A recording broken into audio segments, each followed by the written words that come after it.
High guys, I'm Sanjay. आज चाहिँ म मेरो ममसँग खेतमा धानको बिउ राख्न गएको छु। It was my first experience.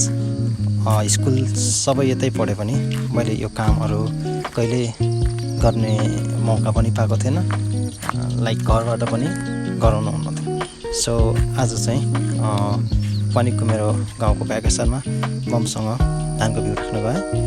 And then एकदम रमाइलो भइरहेको थियो, गर्मी भइरहेको थियो, गाह्रो पनि भइरहेको थियो।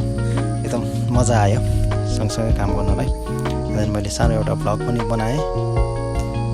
सो मैले चाहिँ आफैले नै धानको बिउ छरेँ। यो चाहिँ मेरो फर्स्ट एक्सपिरियन्स।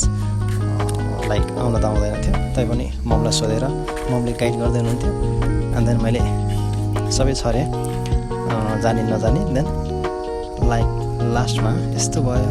देन सकियो। त्यसपछि घर आएँ, फ्रेस भएँ। र मेरो चाहिँ घरमा 4-5वटा बाख्राहरू पनि छ, जसलाई चाहिँ चराउनको लागि लिएर गएँ।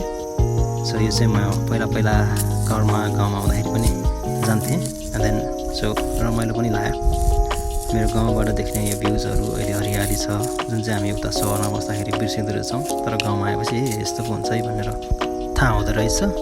सो बेलुका नि भइसक्यो, सनसेट ब्युटिफुल देख्दैछौँ। Okay, thanks for watching. Hi guys, I'm Sanjay.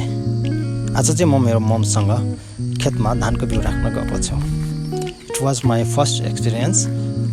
School सबै यतै पढे पनि मैले यो कामहरू कहिले गर्ने मौका पनि पाएको थिएन, लाइक घरबाट पनि गराउनु हुन्थ्यो। सो आज चाहिँ पनिकको मेरो गाउँको भ्याकेसनमा ममसँग धानको बिउ राख्न गएँ।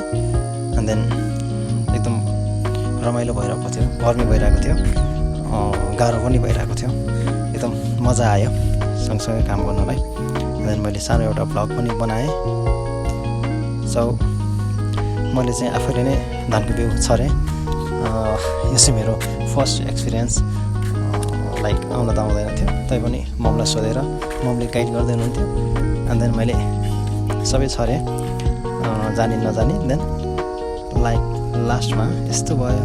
देन सकियो। त्यसपछि घर आएँ, फ्रेस भएँ। र मेरो चाहिँ घरमा 4-5वटा बाख्राहरू पनि छ, जसलाई चाहिँ चराउनको लागि लिएर गएँ। सो यो चाहिँ म पहिला गाउँमा आउँदाखेरि पनि जान्थेँ। एन्ड देन सो रमाइलो पनि लाग्यो। मेरो गाउँबाट देख्ने यो भ्युजहरू अहिले हरियाली छ, जुन चाहिँ हामी उता सहरमा बस्दाखेरि बिर्सिँदो रहेछौँ। तर गाउँमा आएपछि यस्तो पो हुन्छ है भनेर थाहा हुँदो रहेछ। सो बेलुका